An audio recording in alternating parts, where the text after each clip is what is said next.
basketball.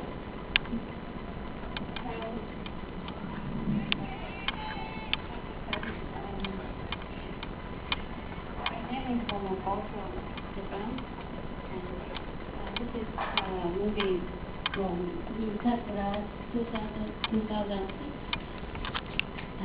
It was on TV News. I visited Munich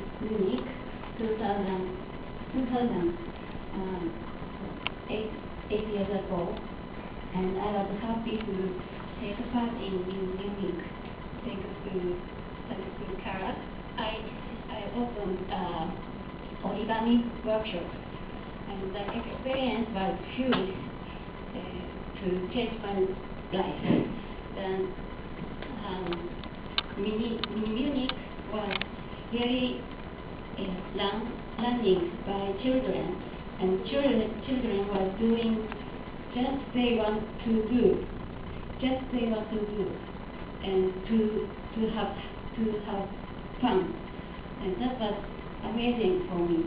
And I was so sad that I could not be a citizen of Munich because I was already 27 years old. I was adult, so I couldn't be a citizen of Munich, and I was so sad that there was no play town in my neighborhood, in my childhood. Then I dreamed to hold a play city in my own